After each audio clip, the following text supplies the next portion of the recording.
Welcome to the Undisputed Podcast. I'm your host, Joy Taylor. On today's show, with big wins over the weekend, which team is more impressive, the Cowboys or the Eagles? Plus, Shannon explains why A.J. Green shouldn't be suspended for throwing punches against Jags cornerback Jalen Ramsey. And who will win the neck-and-neck race in the NFC West? Skip, Shannon, let's get to it. The Cowboys won their third straight yesterday, beating the Chiefs 28-17. Dak Prescott threw 2 touchdown passes to Cole Beasley and ran for another. And Zeke was on the field and had nearly 100 rushing yards and a touchdown. The win moves the Cowboys to 5-3, but they still trail the 8-1 Eagles in the NFC East. Philly blew out the Broncos 51-23. Carson Wentz threw 4 more touchdown passes, and the newest Eagle, Jay Ajayi, had a long touchdown run. Now, you did pick the Cowboys. I picked them. But who was more impressive By the way, yesterday? can I just interject quickly? Yes. Sure. You attempted to jinx them, and it failed. And I just want to get that on the record. It was a nice try, but you cannot stop this team at this point in this season. Now you can Yeah, talk. I wasn't trying to you jinx are. them. I You're thought they trying. would win. Yeah. That's all. Yeah. I mean, It's okay. what's the problem? I mean, I'm not allowed to pick the Cowboys? The problem is with the Eagles, so go ahead. Okay, yes. Who was more impressive yesterday, the Eagles or the Cowboys? Is this a trick question? No. Are you trying to be funny, humorous, or hilarious? She's trying to be real as opposed to what your answer So is about to be. just for me, the Philadelphia Eagles hung 51 points on statistically the best defense in the NFL. They ran for 197 against the number 2 rush defense in the NFL. A team that just held Kareem Hunt, who was the leading rusher, to under 30 yards. A team that also held one Ezekiel Elliott to 9 carries of 8 yards. And you're asking who had the better performance? And if I didn't know better, Joe, correct me if I'm wrong. Who's leading the NFL in touchdown passes? Is it Dak Prescott? Is it Tom Brady? Is it Drew Brees? No. It's the right now, if they stopped the season and started voting, who's the MVP?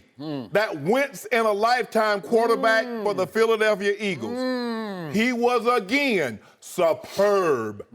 4 touchdowns against the no-fly zone. A team without their best offensive lineman, Jason Peters, they got 2 hits on him. They sacked him once. That's what they did to him. So no problem with that, Jason Peters going forward. Whoa. That's not what I'm saying, Skip. The question was not about who's going forward. Well. Who had the most There will be a time that we'll get an opportunity to address that in a segment, but it's just not in this one. Oh. The question was, who had the most impressive performance? Top to bottom, it was the Philadelphia Eagles because they hung 51 on the best defense in football, gained almost 200 yards on the number 2 rush defense in football, and they made an average quarterback look exactly like he was supposed to look. Average to below average. Average? You're giving him average? They made him look like he was supposed to look. I don't fault the Eagles. I fault the Broncos for putting his ass out there. Brock Oopsweiler? Hey, Skip, and you and I have talked about this. Yeah. If you got a quarterback, there's no amount of money that you're willing to spend if you believe he's that guy. That's because correct. we see teams pay 19, 20. Matthew Stafford makes $27 million because Detroit believes he's that guy. The Broncos didn't believe Brock Osweiler last year was the guy for $16 million. Yep. But for $775, he'll be better. He is what we thought he was. We know that.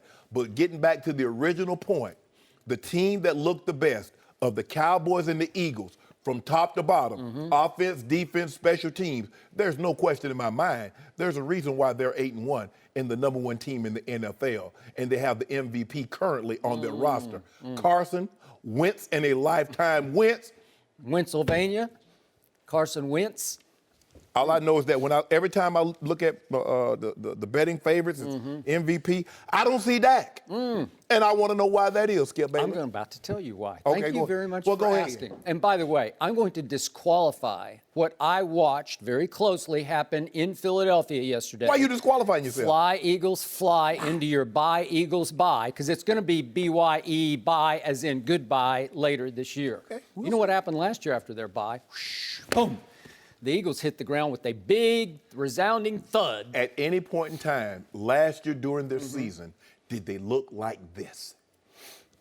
Yeah, for about, what was it, the first 4 games? Don't do that, Skip. Yeah, it was. Don't do that, Skip. So, What I saw yesterday was your Denver Broncos, who played their Super Bowl against my Dallas Cowboys in week 2. They flat out quit on that rookie coach yesterday, especially on defense, which actually quit on Brock Oopsweiler because they quit on the whole show at quarterback. And you know what? I can't condemn them for quitting yesterday, but they flat out just said, we are done. We cannot overcome that position on the other side of the ball because we don't have one. If you have 3 quarterbacks, you have no quarterbacks. I don't know what's happened to Paxton Lynch, late first-round pick that Jerry Jones said publicly, I should have gone up and gotten Paxton Lynch. No, Jerry, you're wrong about that one because another guy fell into your lap that I'm about to talk about in just a second. But you got Trevor Siemian and you got Brock Osweiler back and you thought he was the guy the first time around. It's shattered confidence. He has no idea who he is anymore because he hit the wall in Houston and then subsequently wound up in Cleveland and back to John Elway. So that defense, it started with the first touchdown pass to Aqib Talib. And I love Talib as long as you are front running with Aqib Talib. But he is low character. And if you're out, he's out. And he will be out quickly. That was a good play design, though, on the first play. You know what? You see in college, they run that a lot. He clued and he lost. and it was Alshon Jeffrey just wide open for a touchdown. And after that, I thought, here it is. Yeah, that was pretty easy. Wide open. I thought that was Aqib Talib, the best cornerback in football. Here's the thing. It looks like they're in cover 2. Yeah. And he's looking in the backfield. He sees the quarterback. So, great. Instead of blaming, I'm not going to blame Talib on this one. I'm going to say it was a great design by the offensive coordinator, Doug Peterson. Did you see they had a shot, Fox had a shot of Talib on the bench after that, and he was just over there. You just saw that look on his face like, how fast can we get out of here? He was done playing defense. They were done playing defense. That's not even a shell of the Broncos that is left after what happened in week 2, 42-17 against my Dallas Cowboys, which brings me back to what I saw yesterday. Shannon Sharpe, unfortunately for you, here come the Dallas Cowboys right on schedule, not only on offense, but also on defense. I saw a Dallas Cowboy team yesterday that will win the NFC East and will also win the NFC period this year because they have come together right on schedule. And that is mostly because of the most still underrated quarterback in all of pro football, Dak Prescott, who is somehow playing at an even higher level than he played at last year, and to me, a considerably higher level than Wentz in a lifetime is playing for the Philadelphia Eagles. That's not what the numbers say. I'm sorry, but the numbers I go by, QBR, scale of 0 to 100, shout that he is playing at a much higher level because right now, again, Deshaun Watson, I hope he comes back soon, but he still hangs in at 82. Obviously, he's done for the year, so that leads the NFL in QBR. And guess who has risen to 81, just 1 point behind him? Dak Prescott. Guess who had by far, not by far, but had the highest QBR in all of football yesterday, the whole NFL for the whole weekend. Who was it? Dak Prescott had a 97 QBR against Kansas City.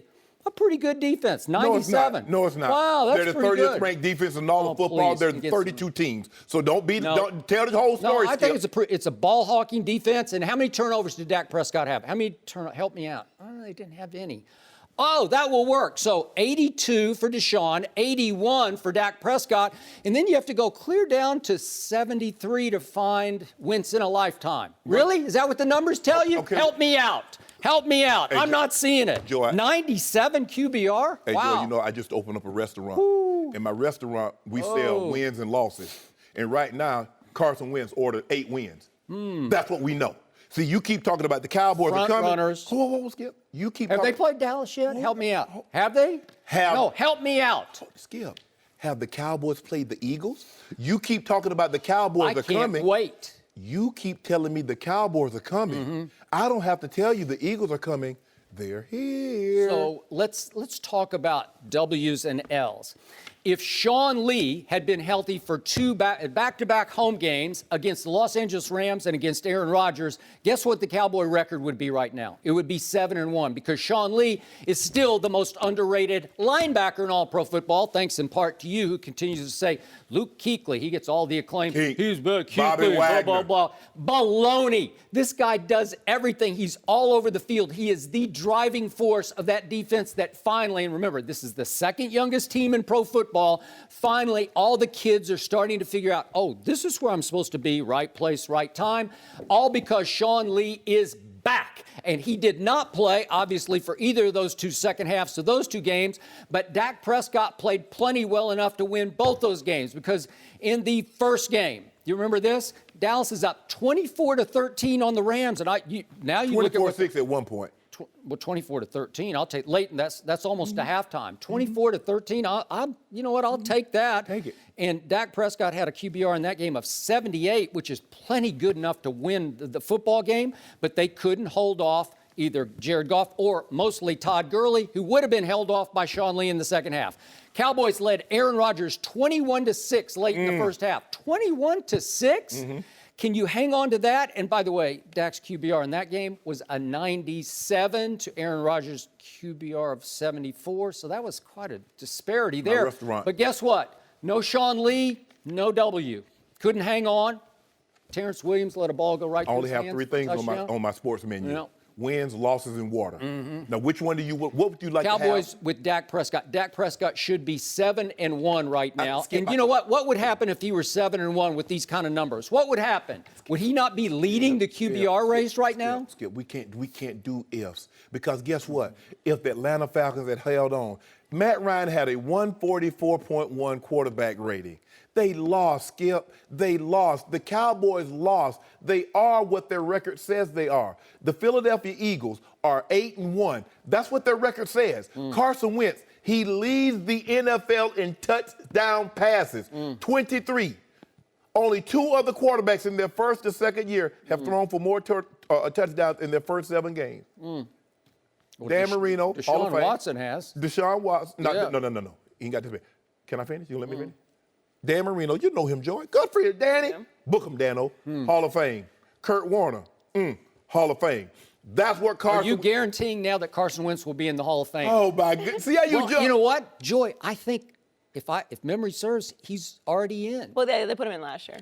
Well, I think they either put him in last year. Certainly after that, was it the Thursday night at Carolina? I think you and who flew up there? I know you went up and inducted. All I'm saying is, if you look at this. The Denver Broncos rushed for 177 yards on Monday night against Kansas City. The Philadelphia Eagles held them to what? 35 yards on 19 carries. Now, we know what the Kansas City Chiefs defense, run defense is. Skip, if you want to say you're impressed with the Cowboys defense, I'm impressed because you had the league's leading rusher entering today, Kareem Hunt. You held him in check. You got the best tight end in football. For the most part, you held him in check. You didn't let him get out of hand. The most dynamic offensive player in Tyreek Hill, he had that one play, but you held him in check. So for the most part, but when you look at their offense, you're talking about a team that's been giving up 5.5 yards a carry, giving up 200 yards rushing over the last couple of weeks. That's not what they did. That's not what the Cowboys did. So you can look this up. You can call it up because I did a Facebook Live before the game, just before the Cowboy game, yesterday afternoon, and I said that this game will belong to Dak Prescott, not to Ezekiel Elliott. Even against the run defense that you said again and again last week, they'll shred this run defense. What did Zeke wind up with for the game? He had 27 for like 97, 94. 93. Yeah. 27 for 93 yards. That's a grand total of 3.4 yards per carry. Is that just wiping out a run defense that should have been wiped out? No. Sorry. Skip, give the Cowboys credit. You still tried to run the football. You weren't as effective as you wanted to be or maybe you thought you would be. And then Dak was able to do what he did. But Carson Wentz, not only did they get what they wanted running the ball, they said, Carson, come on and throw it back here. Because, we give these running backs a break.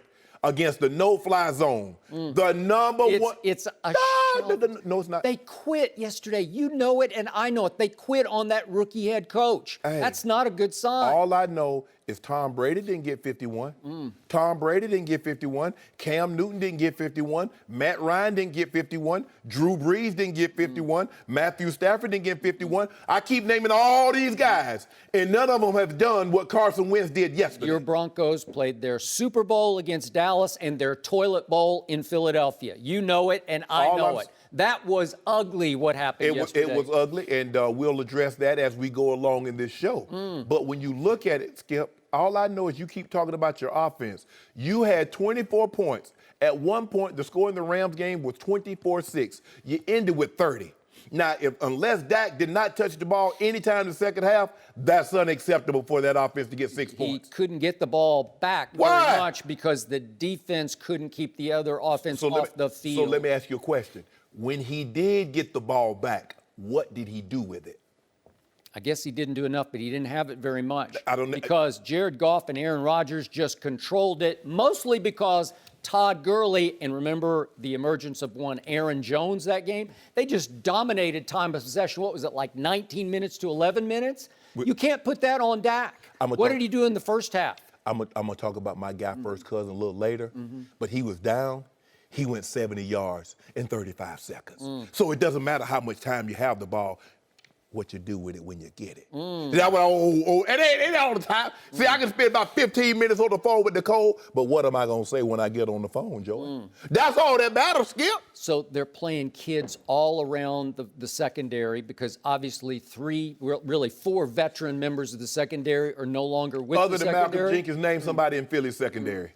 I don't care. Exactly. See, that's my point. They got Malcolm Jenkins, who's a stud, man. Darby. Is he not a Pro Bowl player? Even the guy that they traded for, that was supposed to be their best cover guy, Darby, has only played one game. Ronald Darby dislocated his ankle, and he was a game-time decision to come back yesterday. Now that with their bye, I assume he'll be back. So you got him back.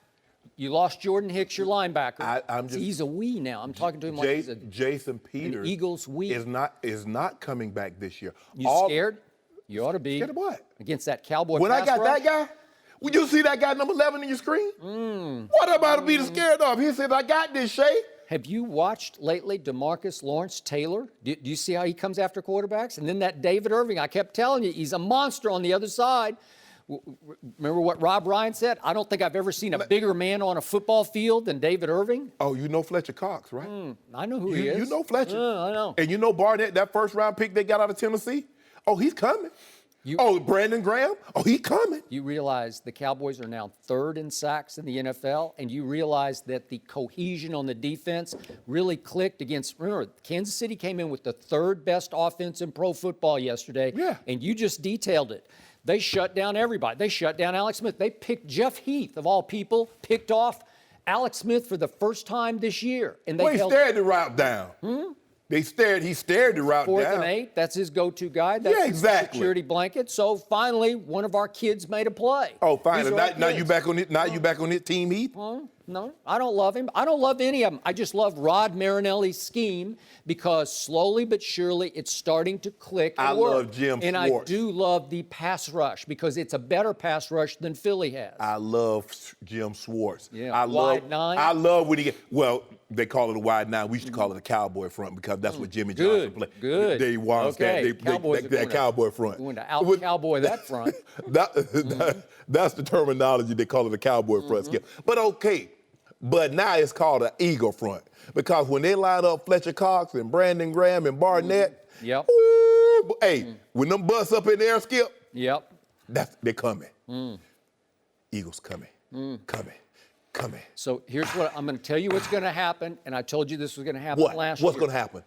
Once in a lifetime goes deer in headlights under the biggest pressure. And he has not faced much because they've been front running. Everybody's fly, Eagles fly, and on the bandwagon right now. Doug Peterson's the coach of the year at this point. Just watch what's going to happen. Trust me, under pressure, he gets a little blockheaded. He gets a little blind. He'll force throws. He's got a long release. You can time his release. He's not all that. And Jim Schwartz's defenses have a long history of coming apart under pressure. They can get torched when you least expect it. It's coming down the pipe right at you. And Rod Marinelli. You have, again, you're riding the wrong horse. And Rod you should be on the Cowboys horse. And Rod Marinelli defense has a history of showing up small in the playoffs or in really big, meaningful ball games. And right on schedule, that's what I expected to do. So which defense was more impressive yesterday? I can't really say that the Eagles was more impressive against Brock Osweiler because, again, Kansas City comes in, third best offense. They get completely shut down except for one play late in the first half when it was 14-3 Cowboys, thanks to yet another great scramble by Dak Prescott for a touchdown. Did you see that? Yeah. He's as underrated a clutch runner of the football as there is in the league. They were playing coverage. They played man across the board, cover 5, and they bracketed Cole Beasley. If you let him break the pocket, everybody's running with their backs turned. Did you see the burst? For a second he got tripped up, and I thought, gee, he's not going to make it. And then all of a sudden, whatever, Skip. Stop trying to be so dramatic. Fourth gear, fifth gear, Stop boom. it. There ain't no fifth gear. He hit that pylon. Listen, this man can run. He's 240. He ain't got but 2 gears. Run. Did you see him? He ain't got but 2 gears. No, I didn't see nothing. To my mind, I still got my eyes closed. Wait a second. Look at the acceleration there. No, I'm not looking. He just left him in his dust. Did you see? Did you see all those touchdowns he was throwing? That's 14-3. Did you see how many touchdown passes does he have? He had a couple. How many does he have on the season? Does he have more than 23? No. That's what I need to know. But who has played the better football according to QBR? It's not even close. I'll give you QBR. I want wins. This game would have been even more convincing than it was, especially for the Cowboy defense, which was its coming out party yesterday, except for a little 56-yard play that happened at the end of the half. So this is my take on what they're now called, the Chiefs were calling it the Hail Mary, as in Tyreek Hill. To me, Cowboys are playing Hail Mary coverage, obviously, and I am not going to blame or condemn the defense for not tackling Tyreek Hill. Why not? Because you never practice like they had to be wedge busters all of a sudden because you got a phalanx in front of Tyreek Hill of 3 blockers. You got 8 guys. That's all they do is tackle. Seven. Okay, you guys. Excuse me. You got 7 guys, and all they do is tackle. Yeah, but you got one guy with used to having the fastest guy on the field, if not the fastest guy in the NFL, with a full head of steam barreling down on them. When they're not expecting to have to tackle, they're all expecting to have to fight for a jump ball. But here's the thing, though, Skip. When did you realize it wasn't going to be a jump ball? When he threw the ball 20 yards on a line, or when Tyreek Hill had the ball running with it? When did you realize it wasn't a Hail Mary? Well, obviously, when he threw it about 15 yards and he catches it, and you're like, uh-oh. So if you're a defensive back, you're a linebacker, and someone catches the ball in front of you, what is your job to do at that point? You're supposed to go tackle him. Oh. But have you practiced that play? Have you ever seen that? I'm going to give all the credit to Andy Reid. He is a mad scientist, and he came up with more mad science. Have you ever seen that? I've never seen that play. Skip. The objective is whether you practice it or not. When a guy has the ball and your job is to tackle him, you go tackle him. The mistake that they made is that they kept giving ground, and he's getting up more steam. You have to close the distance, and 14 was the key because he got 2 blocks. He shoved one guy and then led up on the other guy. But no, don't excuse the Cowboys. That was terrible because you have 7 guys back there, and their only job is to make the tackle. So don't be talking about they're not expecting this. He had the ball. So what were you expecting? It's one of those, you got him? No, you got him. You got him? No, you got him. It's one of those, you don't practice it. You don't gang tackle a guy who's the fastest guy in the NFL. It's hard. Skip, you don't practice every play that you're going to possibly see in a game. But the objective is once the guy has the ball, whether you practice that, whether they showed that on film before, your job is to get the guy on the ground. And I can assure you that Rod Marinelli is telling his guys, we can't keep giving up ground. Once we see the tackle is made, we need to close the distance between him and the goal line, not recede, because they started back at. Obviously. Well, damn. I mean, your defensive back, you would think they would know that, Joy. Okay, so they all came up and took an attempt. Orlando Scandrick, I love him, but he hasn't been quite as quick coming off his major ACL reconstruction. He had no chance in the open field against Tyreek Hill. What is the no chance. Let me ask you a question. What are the backside guys doing? He has the ball. What are they doing? Anthony Hitchens, open field. As much as I love him as a linebacker, does he have any Look at chance this. against Look at Tyreek this. Hill? Any chance? Look at this. Look at No. 30. They didn't Look even at touch him. 31. Nobody Look at touched that. him. I mean, what's going on, Skip? And you're going to talk about that was impressive? It just caught them all by surprise. And by the way, I won't make a big deal of it. I don't know if Surprise. you can see this, but 84 just grabs Jeff Heath. Don't do that, Skip. Well, he did. He just don't grabbed do it. that. I mean, by Skip. the letter of the law, it's just holding. It's just holding. Call it back. Oh, my goodness. Well, I'm Skip. serious. For real? What a great play call this was. You get 3 blockers in front of him. Skip, This is beautiful. I'm not debating. This is beautiful. I'm not debating That's the call. all Andy Reid. I'm going to give him full I'm not credit. debating the call, Yeah. but that was horrible. That was people how, were tackling. how horrible was that defense, except for that few seconds in the game? How horrible? Help me out. Skip. Is that not? Ooh, see, God's you gonna, lied. Yeah, lightning is going to strike you for your He blasphemy. even know it. He even know it. Blowing out lights up here. You keep on talking about the Cowboys were more This is impressive. blasphemy. He know it. Yeah. He knows all things. You know He what? sees all. The Eagles just flew right into the lights. And that's a problem. you know? What was the one that flew so high? He had the wings look at and the they got Eagles melted. gonna crash. Who was It's that? gonna crash. Who was that? Was that Icarus? That flew so high and Too close. yeah. Too close to the sun. Yeah, but You the know? Eagles fly high. The Eagles are flying Flop. too close to the sun. Skip. They're actually flying too close to the moon. Nah, don't do that, Skip. Don't do that, Carson. But that Carson, I got to get me 11 jersey. I must You have need it one. because I want to be. I remember now. I want everybody to know before this train even pulled out from the station, I was on it. So I don't want people to think, oh, you jumping on Carson, because I told you long time ago who was the best quarterback in that draft. But you didn't want to hear me because you all on Dak. But that's neither here nor there. Back to Joy's original question. Which team was more impressive? The team, offense, defense, special teams, that was the most impressive of the Eagles and the Cowboys were the Philadelphia Eagles. Who's better right now, Kansas City or Denver? Skip, you play who you, all I know, this is what I know. This is what I know about Denver. I know what they did, that demolition job they did to Dak and Zeke. And I know what the Eagles just did to them. Okay, so here's what happened yesterday. Just you probably didn't have time to watch the Cowboy game, but here's what happened. What happened? After that play at the end of the half, and Jerry Jones said he was actually eating his hot dog that he allows himself 1 hot dog per game, and he's eating his hot dog, didn't even see the Tyreek Hill play, as they were calling it, the Hill Mary at the end of the half. So all of a sudden, momentum swings wildly back to the Chiefs, who then get the second half kickoff. And what do they do with it? They go 62 yards in 9 plays. Sweet little pass into the corner. Byron Jones. I told you last week Byron Jones is going to have to come on down and try to cover. And the man had a field day. A tater. That's what they call it back in South. Old tater sack race. They ain't call it potato. Old tater sack race. And he won that one. So he even runs his little sack race to celebrate his touchdown, and they are flying high. The Chiefs are flying high, and they're front running, they're high-fiving, they're yucking it up on the bench. So when did they get to celebrate? Yeah, and guess what happened at that point? Dak Prescott happened. Because this team's got resilience, it's got guts, it's got backbone, it's got all the cliches that you could swallow. No, all the cliches. Because you know what? You keep digging and digging for every cliche, trying to hype your guy Dak. I'm not trying to hype it, because what happened at that point? What happened? You were suddenly down 17-14 to a pretty good football team. That until the last few weeks. And what about that bull jive third down call that they called on Dez Bryant?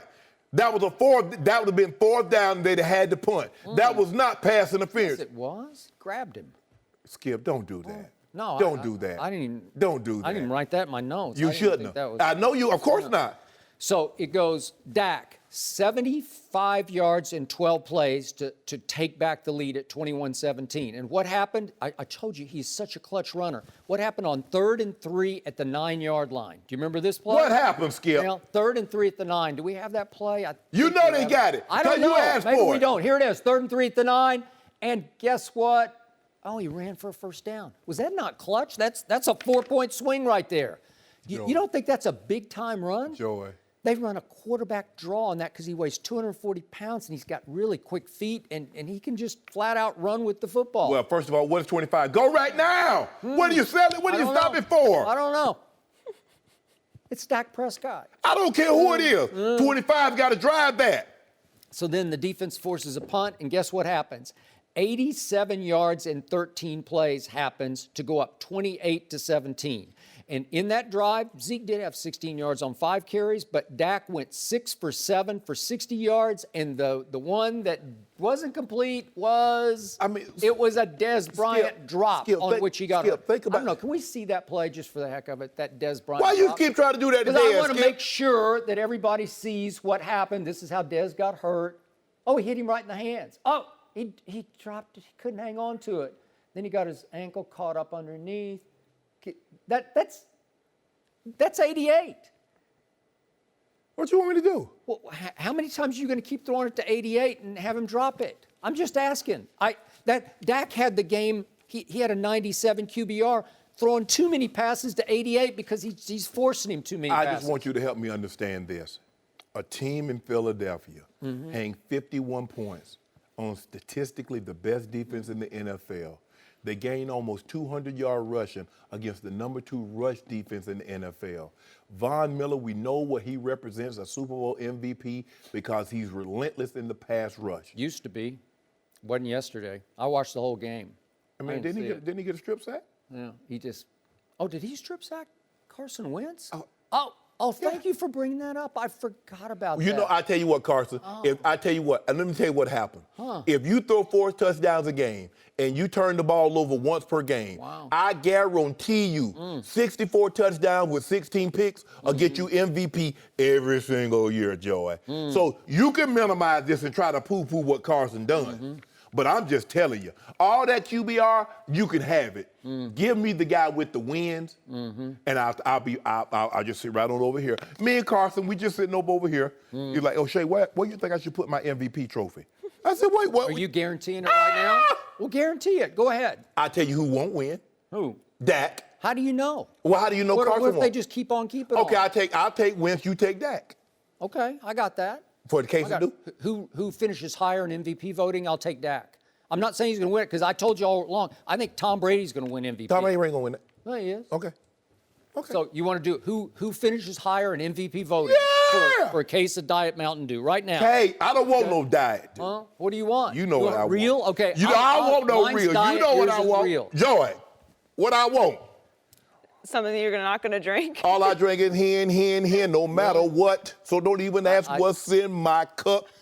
And every time they see me, cups go up. I'm not going to buy any hen for anybody. And they stay there, up, down, because all I drink is hen.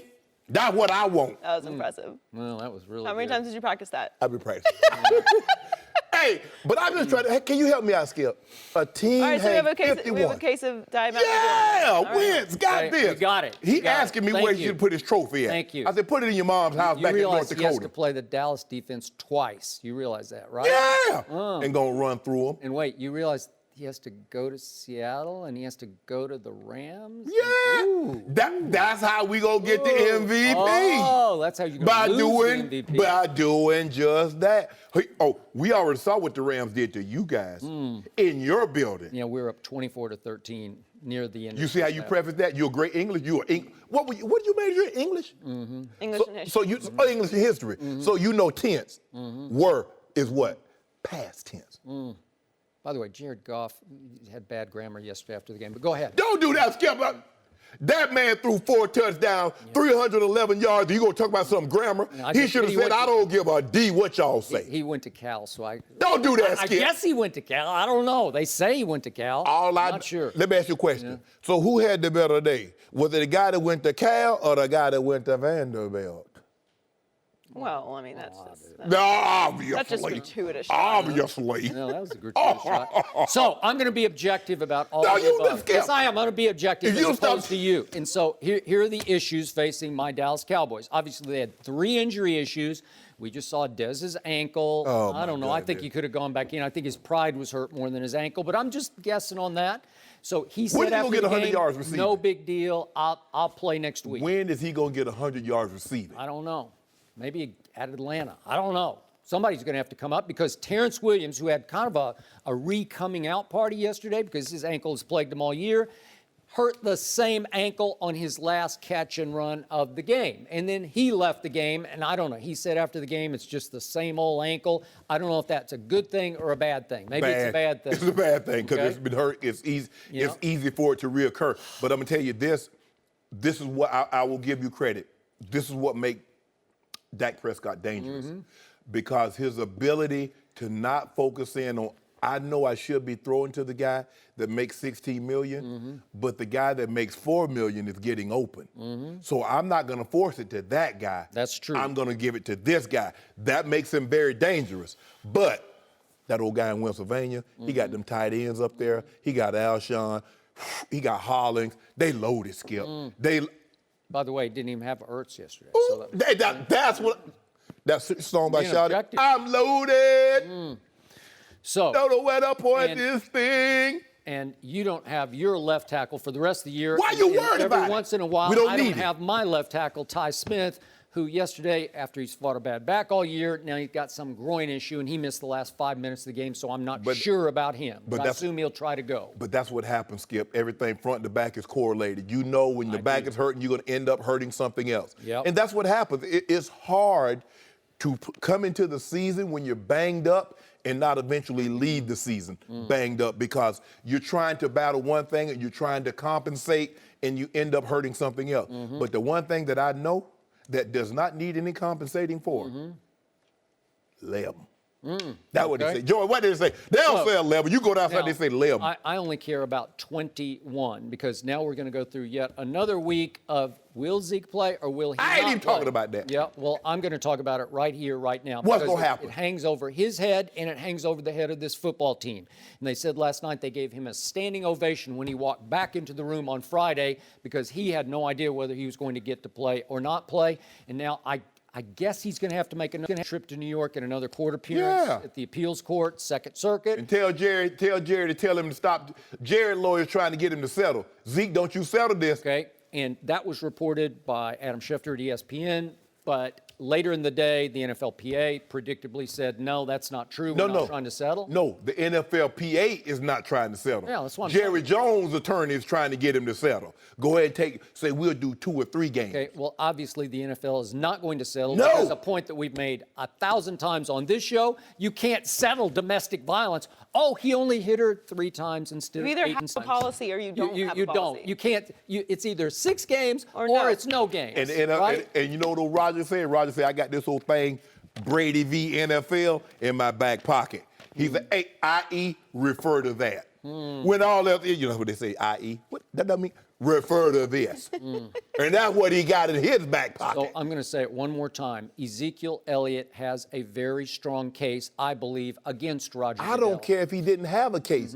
That's that man's reputation. And I told you That from is the true. very beginning, And he is going to fight for it. Ohio and South Florida said nothing. Nothing. And if you suspend me, I'm going to fight it to the very end. And remember, Goodell's director of investigations, Kia Roberts, interviewed the accuser 6 times, the only person on Goodell's staff to interview her, and said she concluded not credible, no suspension. Okay, so you got all that. And you also have a first round of court judge in Texas, Judge Mazant, who said, this is laughable to me. He did not get a fair hearing. And that same investigator, Kia Roberts, interviewed Carson Wentz and say he legit. Say he very credible. Kia Roberts interviewed Carson Wentz and say he the real deal. No mercy. This is Shannon Sharpe, and before the show moves along, a quick word about Home Depot and Husky Tools. They say in life there are no guarantees. Well, I'm here to tell you there just might be one exception. In 1924, Husky started making things for people who make things, and they did it with common sense. That meant adding function, never frills, and making tools that stood the test of time. 93 years later, Husky is still making quality-crafted, durable tools, and Husky stands by their hand tools for life, so they gave their hand tools a lifetime warranty. Like the Husky Ratchet, with a 100-position ratcheting design and a 10% longer handle than standard ratchets, or the virtually unbreakable Husky Flashlight with the ability to withstand a 30-foot drop, both guaranteed for a lifetime, built so you won't need it. Now that's a pretty sure thing, and to Husky, that's common sense. Husky, common sense tools since 1924, with hand tools guaranteed for a lifetime, found only at the Home Depot. No mercy. The Rams offense continues to look unstoppable. They put up 51 points in a blowout win against the Giants yesterday. Jared Goff threw 4 touchdown passes, and Todd Gurley added 2 touchdown runs. The Rams are now 6-2 and all alone in first place in the NFC West. Seattle is a game back after losing at home to the Redskins yesterday. We're joined by FS1 NFL analyst Eric Dickerson, who's all smiles this morning. Am I smiling or what? Are you objective or what? Are you objective? I'm Come on, Skip. I'm Come real. on, you a cowboy. You okay. All right, anyway. You don't have to be objective. Edie, did y'all beat the Cowboys this year? Yes. We did too. Did y'all? Yeah, we beat beat the What brakes was, off. what was that halftime score of that game? What was the end of the game? What was the score? Oh, they just played the half. They just played half. They stopped at half. Did they stop games at half? Y'all got a band? Y'all must be got a band. Y'all must be got Grambling and Florida A&M bands. Eric, who's going to win the West? Oh, most definitely. I'd have to say the Rams where they're playing. I mean, they're playing very good football. You know, they've won every road game. You know, lost 2 games at home. Lost to the Seahawks. They had 5 turnovers. Yeah. When you have 5 turnovers, you get blown out.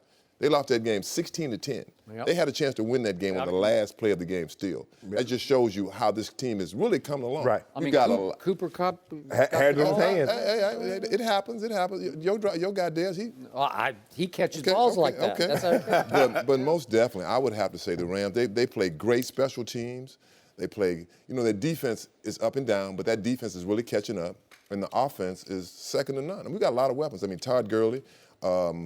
Our quarterback, Jared Goff, is playing great football. I mean, he had completed 14 passes for 300 yards yesterday. You know what they should do? What? They should fire Jeff Fisher again before he did his job. After what he did, after this, I agree. after you watching this offense. Jeff Fisher has to look at that team like, oh, he could play? I had him. I had that. He could do that? I didn't know he could do that. So, you know, you see a plane take off and they say, okay, you know, buckle up. You know, we're on a long flight. You know, we got a long flight. Okay. That's what the Rams are doing. To me, the Seahawks are like this here. They leveled off, and all of a sudden they're like, okay, we're going in for landing. You know, buckle your seatbelts up. We'll be going in to take a land. We're just taking off like this, climbing. I think the Seahawks, they had their chance when they blew that Super Bowl, and this team is not the same team. This team is on the backside. These are older guys now. They're still good, but they really rely on Russell Wilson, his legs. I mean, that's how they win football games. They can't run the football. Their defense sometimes give up big plays. And to me, the Rams just have too many weapons. And I think they're going to go to Seattle. And I'm going to Seattle. I'm going on a team plane. That's what I have. I'm going to be like this. So December 17th. you got it. I'll be there. Bring your boy something back from that. Can I bring you something? Bring Okay. him back. That's what I think, Skip. So Well, you might not bring me. You want him to bring fish back? Yeah. What's he going to do? Put it on ice? Yeah, put it on ice. nice, yeah. You ain't never A had no lot to break. carry, man, on a plane know. like that. Well, I mean, Check anything, you got to. hey, I'm going to only be gone a day and a half. I'm good. hey, but you know what? He can bring fish and an L back because I believe Seattle's going to win this division. Do you? Well, the Rams have the 4th toughest schedule, and I believe the game in which the Rams go to Seattle, that's going to determine the division winner because Seattle has yet to lose within the division. Rams lost the game to Seattle. Now have to go to Seattle. I love this Rams team. And at the beginning of the year, if someone would have told me they would make a playoff push, let alone win the division, I'd have said you were crazy. I like what I saw with Seattle. They lost yesterday, Skip, but Dwayne Brown is the game changer. If you notice, they had some resemblance of a run game. They ran the ball for 5.3 a carry. Russell only got sacked twice. Now, one of those sacks came at the most inopportune of times. It did. But I think Dwayne Brown and that big addition, I believe they get this corrected. What did you order on your menu at the end of the game? L. Thank you. Don't do that, Skip. Well, I'm just asking. Yeah, That was a you- home game against Kirk Cousins. Hold That's up. who he is. He's Oh, hurt. you pick Seattle win? How many home games have the Picked Cowboys? Seattle to win the whole thing. How many home games have the Cowboys lost this year? 2. Okay, thank you. Anyway, what does that have to do with as I was saying, I believe Seattle and the Rams will finish with the exact record, but the tiebreaker will be they will have beaten the Rams twice and they'll win that division. All I care about in this question is that Seattle beats Philadelphia and the Rams beat Philadelphia, and I'll be good. Yeah, I bet you will be good. I think that's going to happen. But I am with you, Shannon Sharpe, on this one. I'm not sure the Rams are quite ready to go win. They're going to have to go win at Seattle. They just have to go do that's this. the game. And they should be telling themselves, we should have won the game at home. But I don't think you can go up there and beat this team because it's got a psychological sort of stranglehold on you because you're still little brother. You're going to have to go prove you can beat big brother in the division. I'm not sure you can do that. And you have the Rams schedule. You got two gimmies. You got the Texans and 49ers at home. But, man, you got to go to the Vikings. You got the Saints. You got to go to Arizona. I don't think Arizona's done yet. I don't know, but this Thursday night, they get Seattle there. Seattle's a 6-point favorite. Arizona done. They done. You think so? Oh, they done, please. Arizona. The offensive line terrible. Hey, I think I can get a sack on the offensive line. Huh? I think I can get me a sack on Really? that line. The best move, in-season move, was Sean Payton trading Adrian Peterson to the Cards because it gave him an opportunity to add Ingram and Kamara to flourish, and Adrian Peterson is now getting the carries that he needs to showcase. Skip. 37 yesterday. 37. So this was the best move. Skip, you and I don't normally agree on much, but I believe this game, December 17th, will determine who's going to win this division. Mm-hmm. I agree. So here's the point. I'm with you. Seattle's a troubled football team. They have never recovered. No. But I think they're going to steal this division from a team that's on the verge. But you've seen these teams. They're right there, but they need one more year. And it is astounding. And to your credit, you were a big public Jeff Fisher critic. And you were so dead right about it. I've said this for years. I don't know how he kept his job as long as he did. That new coach he should be the coach of the year to me. Sean McVay. Hey, that's the Rams did one thing yesterday, and I know they were a 6-point favorite. First it was 3, then it was 6. They went down, and they beat the Giants just like you're supposed to. That's what your team. You're supposed to beat them down. I mean, make them quit. Make them quit.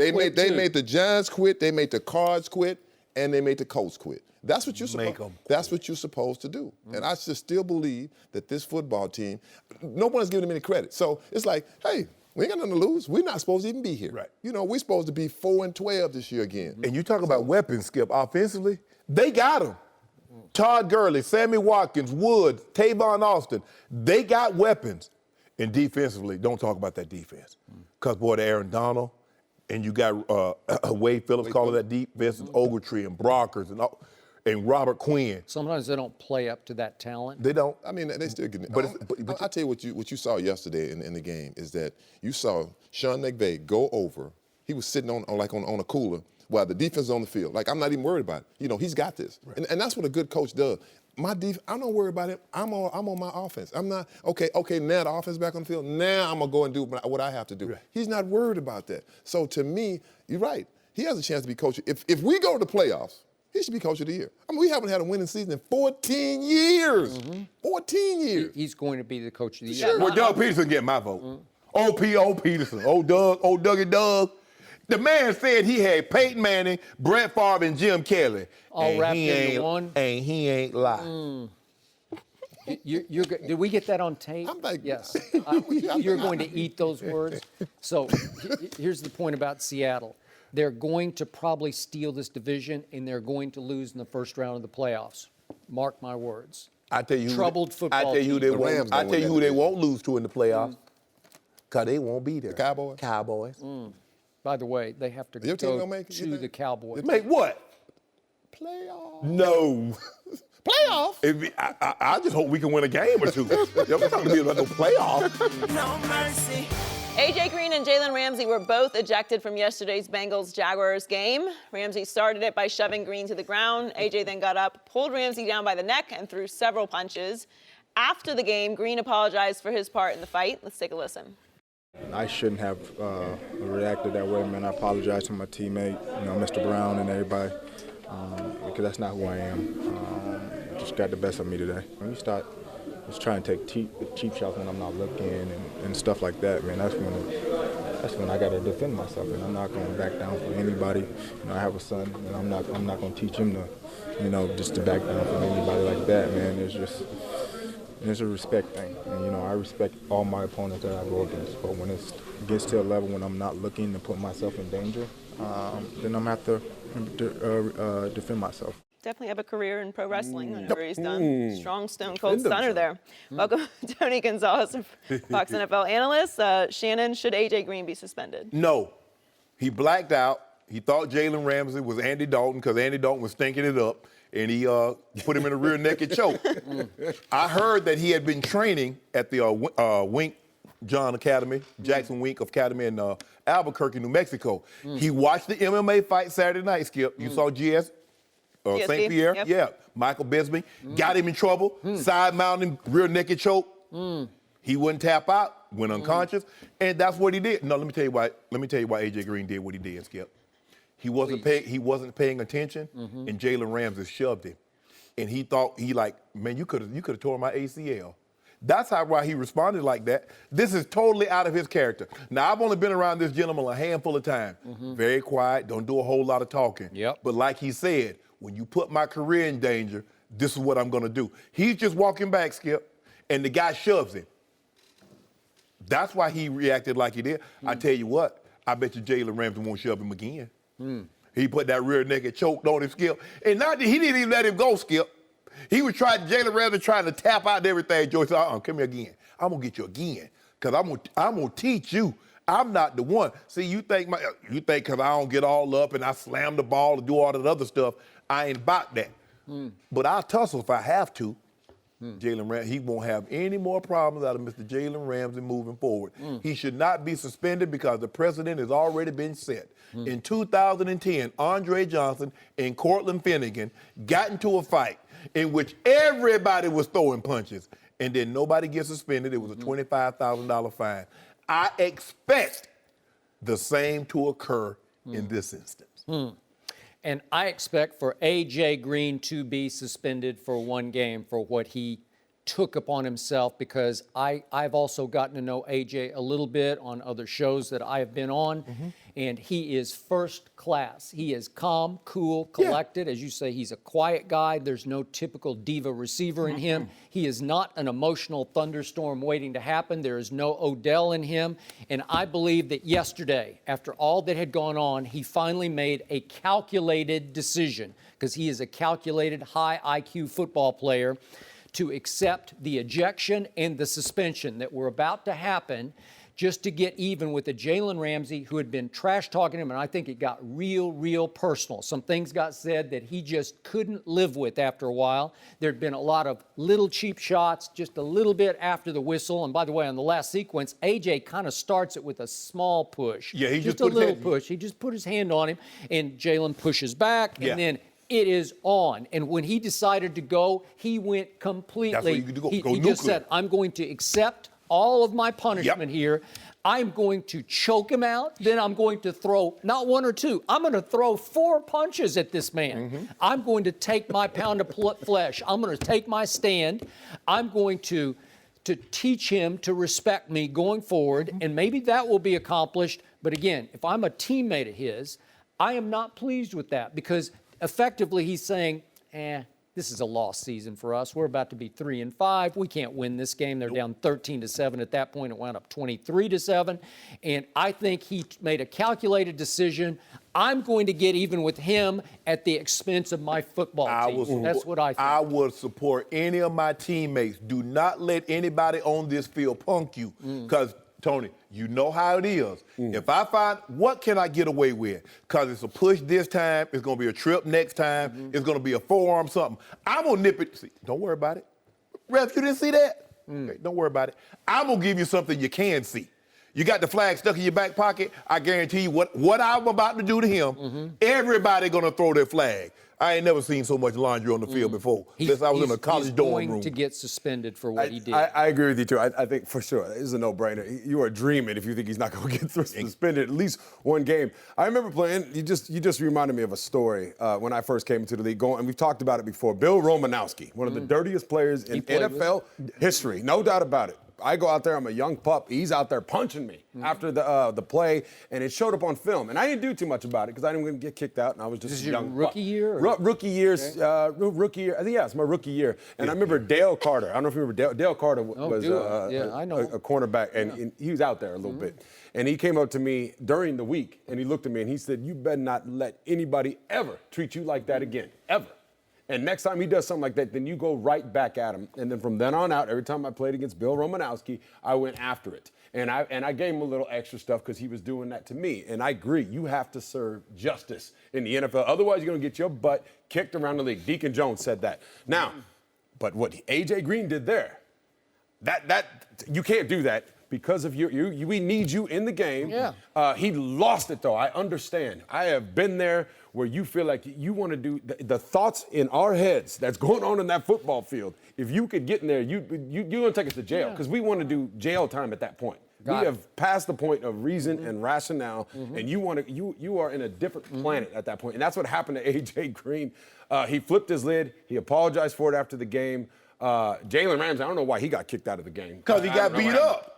That's why he got kicked out. Get beat up, but he can't do that. He's definitely going to get suspended. But I get where I have felt like that. I remember real quick too. I remember the Monday Night Football. Yeah. Derek Thomas and him and another line Wayne Simmons were going at it, and Derek Thomas, a legendary football player, Hall of Famer, did some dirty cheap. I don't know what was going on between you guys. They tried to injure me, Skip. He tried to end his career. Literally, he's flipping. And Derek Thomas is a good guy. Wayne Simmons. And he tried to end his career. That's what I'm saying. This is the type of you flip your lid sometime. But see, at that point in time, I already knew I had him. Because I was just setting out bait. I was seeing who I could trap. So I'm talking to everybody. I'm talking to Chester McLaughlin, rest his soul. I'm talking to everybody. Who can I get? And so at this point in time, I said, I got him. I go to Mike. I say, Mike, I got him. He said, what you mean? I say, call any play you want. We're going to go down the field. We're going to get personal fouls all the way down the field. He just called anything. Because I set them hooks out, Joy. Hey, if I can't make you mad on a football field, you're not human. Because I know what to say. It's not what I say. My sister always tells me, Shannon, it's not what you say. It's always how you say it. You make me sick. I had that ability, Skip. But this is why he's not married right here, you know? Don't worry about it. What did Romanowski get away with doing to J.J. Stokes on a Monday night? Oh, he spit in his face, yeah. right? Yeah. Should J.J. have just gone off on him? Lord, thank you. Because, Skip, I could have been in the Super Bowl. I could have been in church. I could have been in front of my granny.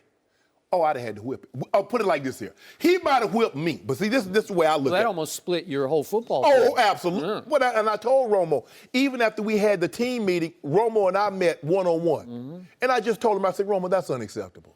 I said, Romo, you can't. I said, Romo, you've done a lot of stuff, and I know it. I watched the tape. And you my teammate. I said, but this right here, you crossed the line with this one. I said, had that been me, I'd have whipped you, you know what. And I said, I'll still be whipping you. But man, there has to, Skip, the NFL, because the NFL is basically organized crime. Yeah. You get away to do, you can get away with things that you can never do outside of those boundaries. But in anything, even in prison, they got rules and regulations. They do. You better set those rules and regulations, because once one guy find out, they watch that tape. You think you could whip Romo? Huh? If you holler, you can hear. If he spit, Joy. I know you would try. You can't do that, though. You can't. I agree. You have to serve justice. You can't lose it like this. UFC. What do I always say? God never rope. gives you more than you can handle. It wouldn't happen to me. I understand it, AJ. Sometimes you just let them know I'm not the one. No, guess what? I bet Jay's the But AJ, I bet he does. Helmet is undefeated. You know. Come on, it's designed to protect your head. I've never punched a helmet. That's one thing I can say. It's just undefeated. Of all the fights I've gotten in, which hasn't been too many, I've never punched a helmet. Right. That makes no sense. You don't punch him in the helmet, that underbelly. He ain't got none of that It's stomach. there to protect his head. No mercy. Don't look now, but the New Orleans Saints are the hottest team in the NFL. They won their 6th straight with a blowout win over the Bucs. Drew Brees threw a pair of touchdown passes in the win. New Orleans is now 6-2, just ahead of the Panthers in the NFC South. Carolina beat Atlanta thanks to a season-high 86 rushing yards from Cam Newton. Shannon, from what you've seen so far, who will win the South? Can't believe I'm saying this, especially after the first 2 weeks, but I'm going to go New Orleans, because I believe they're getting the most consistent play out of the quarterback position. And if you look at them since week 3, Skip, they're tied for 2nd in scoring D and number 2 in total D. We know what they do offensively. Drew Brees is a master. Sean Payton does a great job of diagramming that offense. Drew Brees do a great job of executing. But I didn't see this, because I told you after the first 2 weeks, Skip, I said they're going to be historically bad. You said that, and I said wrong. Wrong. I'm also going to give Sean Payton credit for this. He realized the signing of Adrian Peterson was a mistake. And instead of, we get a lot of coaches, I'm going to prove that I made this the right decision. I'm going to keep this guy no matter what. Yep. He and Coach Belichick, they'll make a mistake and they'll move on from that mistake. And he moved on. Adrian Peterson is much happier in Arizona, and I can assure you, Mark Ingram and Alvin Kamara are much happier now without him being there. Yeah. The Atlanta Falcons, Matt Ryan, his MVP season, he had 9 total turnovers, 7 interceptions, 2 fumbles. He's at 10 already. That's the difference. Now, Julio dropped a touchdown that probably would have won him the game. Or maybe. Yeah, 8 minutes left. They're not playing, but what about all the games that they had double-digit leads and they end up losing those games? Jameis Winston, that situation in Tampa is over because they made the mistake in firing Lovie Smith. See, what teams need to stop doing is stop hiring these offensive coordinators because, he works well with the quarterback. This offense. How's that working out for Dirk Cutter? How's that working out for Ben McAdoo? And stop worrying about somebody working well with a quarterback and get you somebody that can coach a damn football team. Because there's more to a football team than a quarterback and a side of the football. And I think the New York Giants and the Tampa Bay Buccaneers are finding out the hard way. I like Carolina. Skip, it's too much inconsistency. I mean, as good as they played this week, Cam was celebrating. Watch next week. He won't talk to the media. Yeah. He won't be, he'll be moping on the sideline. Right now, from what I've seen, body of work, New Orleans Saints. I agree with you. The Saints are going to win this division, but I'm going to stand by what I said before the year. If Sean Payton had committed to Adrian Peterson, said, here, I'm going to hand you the football and the reins to this running attack, I believe he'd still be doing exactly for New Orleans what he's now doing in Arizona. But it didn't work. And remember, just before halftime, season opener against, back in his stomping grounds in Minnesota, he shot that look at Sean Payton. Remember that death stare? That was it. You're done. Yep. You're not only in the doghouse, you're in the outhouse. You're on the way out. But you remember yesterday, Skip, Adrian Peterson had 37 carries. If you give him 37 carries, and that means there's 65 plays in the game, you telling me Drew Brees is going to throw the ball only 28 times? Well, that's not going to happen. Okay, but Drew told us he wanted to balance up the way they were in 2009 when they won the Super Bowl. They were 50-50. Well, at least they've gotten it to 55-45 pass run. So it's 55% pass. I know what Drew said publicly. Drew Brees liked those gaudy numbers, Skip Bayless. Which brings us to the Carolina Panthers, and I'm with you about Cam. First of all, he cannot inflict that much punishment on himself week after week. He's their whole running game. And I know you love Christian McCaffrey, but that was supposed to be a breakout game for little Christian, and he had 15 rushes for 66 yards, but one was 17 yards, so actually had 14 for 49 on all the rest of them. He just can't run it between the tackles. Who took over the game running the football yesterday? Cam Newton did. Well, how many times can you get away with doing that as a quarterback? I just don't see it. And when he said his fateful, immortal line after the game, the Titanic still has to go, well, the Titanic went to the bottom, right? Okay. He meant the show must go on, even though Benjamin's not there. Or maybe he was talking about the Celine Dion song. Maybe he was. Hearts must go on. Maybe Joy, stop it now. I think you know what he meant. I think I honestly didn't don't. quite know what happened to the Titanic, but that's okay. I get the gist of it, but in truth, I think it's actually a fitting reference because I think there's some Titanic going on with the Carolina Panthers. I think they're teetering. Slowly. They're going slowly. They're sinking down, which brings me to the Atlanta Falcons.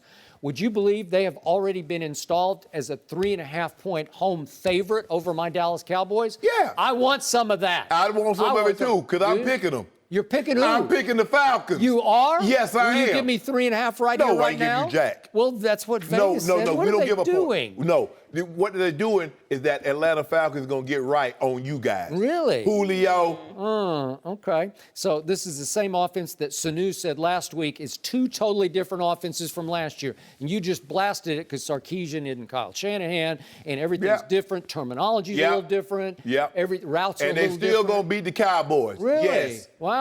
So you've already backed yourself into a Monday corner. No, I love this. See, this is the thing that you think. You think I backed myself in a corner, but this is why I wanted to be all alone. Oh, really? Well, give me 3.5. No. Come on. That's what Vegas says. I'll give you whatever you score, I thought but it the won't Cowboys be enough. would be favored in this game. Favored to do what? No mercy. The Cavs snapped their 4-game losing streak Friday night behind 57 points from LeBron. It was the second highest scoring game of his career. But yesterday, the Cavs turned around and lost at home to the Hawks. Atlanta came into the game with a 1-8 record. After the game, Dwayne Wade explained what's wrong in Cleveland. It's no secret we're starting games off awful, terrible. And, they got it going early, and the effort or the focus just wasn't there, to start it off. And, you're trying to battle back. You waste a lot of energy trying to come back from 16, 18 down. It's tough nightly to do that. So, and we all know this is no secret in this locker room, but our first unit, we got to start off better. No energy, the effort was pretty bad. And, you turn the corner, but you can't fix it in one game. This is something that's been going on for a while, so, we just got to try to figure it out. But, tonight we fell into that again. We don't want to single anybody out, but, everyone has to step up their play in order for us to be as good as we would like to be. Shannon, who's most to blame for the Cavs' struggles? I'm blaming Ty Lue. But before I get in on Ty Lue, I want to talk about Friday night. Skip, did you see that stat line here? I watched the whole game, every dribble of that game. I tweeted about it after the game. You can look it up. 57, 11. I'm going to talk about that game. Hold on, Skip. Let me real finish. Stats. Yeah. 57, 60+% shooting. Yep. Perfect. 100%. He's shooting 80% from the free throw line. But I'll talk about that later. 57, 11, and 6. 3 steals, 2 blocks. Delivered a baby on the way to the game. Helped deliver a baby on the way to the game. Old lady in a burning building. He rescued her after the game. Then what happened last night? And they went in there and they laid the egg on Sunday morning. Lord have mercy. This team must be ready. Ty Lue, you're the coach. Contrary to what somebody sitting across from me think is LeBron James, Ty Lue, you are the coach. It is your responsibility. And I know he's like, well, they're making me pro. No, you need to let it be known, the expectations, and that you expect them to play better. Skip, they've trailed by double digits in the first quarter 4 times. That's already the most in the NBA. They only did it 6 times last year, which was tied for second fewest. You can't you're down 27-11 at one point in the first quarter. To the Hawks only played 9 players. 7 of them scored in double figures. That's unacceptable. And LeBron turned the ball over a bit too much. Now, some of these turnovers, I don't know how they judge a turnover because D-Wade threw him an alley hoop. Yeah, Bron got his hand on the ball. Oh, you're saying they're messing him up. I'm just Skip. All I'm saying, I'm just asking, Skip. I'm just asking. I don't really know the real. I don't know if that was a turnover. Yeah. But Skip, I don't really know. I'm looking at this. Derrick Rose played less than 20 minutes, minus 27.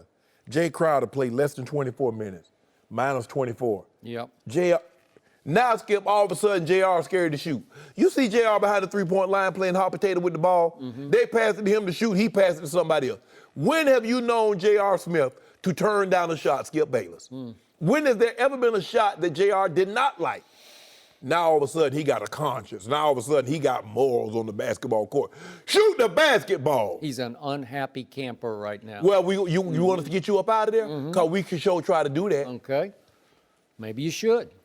What are you unhappy about? He's starting. Well, he didn't start off starting. He's missed 2 games, Skip. Really, at some point in time, you got to be. Doesn't professionalism take in? It hurt the man's feelings, and he hadn't gotten over it. And I'm happy. Hold on. Let me find out J.R. Smith into his feelings like that. This is unacceptable. Let me tell you why. If you look at the first 2 games of the season, Boston and Milwaukee, they won. They were ahead by 10. They were tied. Yep. Because they respected Boston and they respect Milwaukee. Kyrie, and they just signed Gordon Hayward and they got Tatum and Jaylen Brown, Al Horford, all these guys. They respected Boston. They respect Milwaukee. But then you get, Brooklyn, the Magic, Atlanta, they can't beat up. Oh, we down 20. We down 18. Now, you need the kind of effort that they gave the final 6 minutes of the game when you're down 18. Yep. You need to start the game with that kind of effort. I agree. That's what needs to take place. They'll get it take. I tell you what. Watch what we do to Milwaukee on Tuesday night. Bet LeBron have 30-point triple-double. And he might all that facilitating and try to get everybody involved. LeBron, you might have to turn into a volume shooter. I know that's not what you are. but you're asking people right now to try to do things that they're not capable of doing. And so, hey, go on and get out there and get you average 35, and maybe the assist's going to come down naturally, but you might have to average 35, 7, and 6 in order for you to win. So last night, the Atlanta Hawks, who were another double-digit underdog at Cleveland, and now Cleveland 11.5. Yeah, 11.5. Now Cleveland is 1-4 against double-digit underdogs at home. That's pathetic. It is, Skip. So this team, Atlanta, scored 37 points in the first quarter last. That's a lot of points to give up in the first quarter, 37. And the starters are named Taurean Prince, Luke Babbitt, Dwayne Dedmon, and coming off the bench was the immortal Isaiah Taylor. That's what you're up against, really. And Ty Lue said after the game, even if we don't know who they are, we have to respect them. Oh, okay. Yeah. So you don't know who they are? Skip. They're in the NBA. You know, I made that mistake one time, Skip. The starter, one of the best safety cover guys was going to be out of the ball game. I'm like, oh, I got this dude. One catch later, never again. Really? If you respect everyone, underestimate no one, you'll never have a problem in sports. Because if they're in the NBA, they can make you look foolish. So now, just bigger picture before I talk about what happened Friday night, I want to remind you that LeBron James' team is now dead last in defensive efficiency in the entire NBA. And Kyrie Irving's new team is number 1 in the NBA in defensive efficiency. Who knew? Celtics, It ain't because of Kyrie. But wait, they gave up Avery Bradley to make sure they could get Kyrie under the cap. They didn't know they were going to be able to get Kyrie. Wow. How did that happen? Wow. So Kyrie Irving, who doesn't play any defense, He that's does what not. people say, his team is number 1 in defensive efficiency, having won 8 straight games after an 0-2 start. Something's going on in Boston right now that's not going on in Cleveland. And I thought LeBron was really missing his sidekick, Kyrie, And on Friday night, he did a great thing at Washington. What'd he do? He said, I am going to actually post up and I'm going to attack the basket for an entire basketball game. A novel concept for LeBron James, but I've never seen him do that before. And guess what, Shannon Sharpe? What? LeBron James scored a career high 14 baskets in the restricted area. Never done that before in his life, in his whole NBA life, in his 15th season. He finally said, give me the ball down here or I'm going to take the ball down there because nobody on the Wizards can keep him from the rim. He's the biggest, baddest freight train still in the NBA today. And bully for him because he can bully anybody he wants to if he chooses to bully. He chose to. He chose. Because you know what happened? You had John Wall and Bradley Beal. They're trying to guard him. No, they popping off at the mouth, talking about the Cavaliers tried to avoid them in the second round. After the game, but I'm like, what? Bradley Beal said. No, that was before the game. But he said they were ducking? Yes. Seriously? Ducking? Even though he didn't realize, had they beaten the Celtics, they would have faced Cavs in the Eastern Conference Final. But that's not here. Go ahead. Whatever. Okay, so that was the ultimate LeBron James, because when you score 14 baskets in the I'm talking about point blank at the rim baskets, that's almost half your, 57 total points. So that's almost half of your points that you scored at the rim. That's the way to do it. What was he at the free throw line?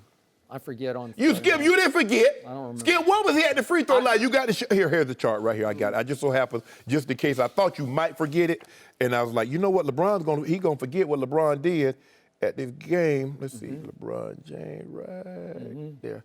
What is it? There it is. I circled it for you. Oh, 9 for 9. Well, I was going to talk about how he was 6 for 6 from the free throw line against Atlanta yesterday. 6 for 6. But guess what happened at the end of the game? LeBron James had driven it, had freight trained it to the basket down the stretch 4 times in a row. Just get out of my way. I'm going to take this to the rim.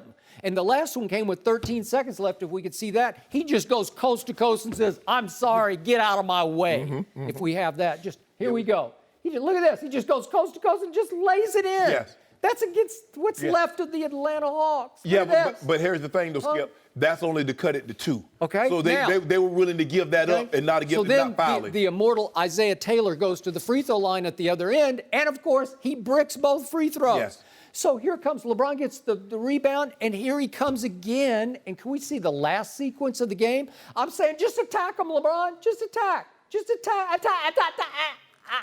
Oh, no. No, Channing Frye. Why would he give the ball to Channing Frye? Why not? He'd made 1 3 in the game. Guess who had scored 19 points in the fourth quarter? Kyle Korver had made 5 threes. Just go find, if you aren't going to do it, if you, LeBron James, don't have the guts to get to the free throw line and have to make 2 free throws to tie the game, then at least find Kyle Korver with it. He just wimps out, backs down, and says, "Here, I'll give it to Channing Frye." He found a What are you doing? What are you doing? You don't think he could have gone left and gotten right to the basket? Somebody would have fouled him. Nobody can stop him. He'd done in the last 4 minutes. He'd scored 4 hoops right at the rim. He drove the ball. They collapsed. He found a wide open professional 3-point marksman in Channing Frye. He missed the shot.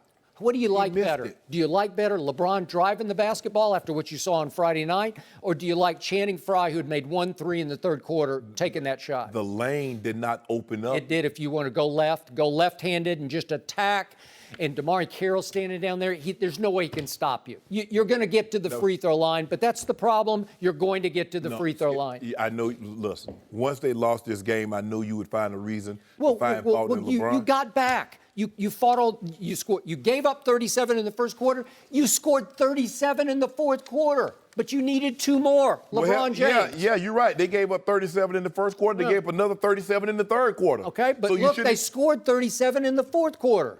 That's sensational. Yeah. Led by LeBron and Kyle Korver. So one of those two have to take the last shot. Somebody, not Channing Frye. But you have to look. Channing Frye, what are you doing? And you're at home. Why are you going for the 3? Just go for the tie and let it go. Come on. They lost the game. They should not have been in that situation. You shouldn't have been in that situation to begin with. Well, that's what you get. Coach LeBron and his assistant coach Ty Lue should get together. They should Don't do that, Joy. Joy, don't do that. No mercy. Thanks for listening to the Undisputed Podcast. I'm Joy Taylor. We're back at the same time tomorrow morning, 9:30 Eastern. We'll see you then. Fox Sports 1 of 1.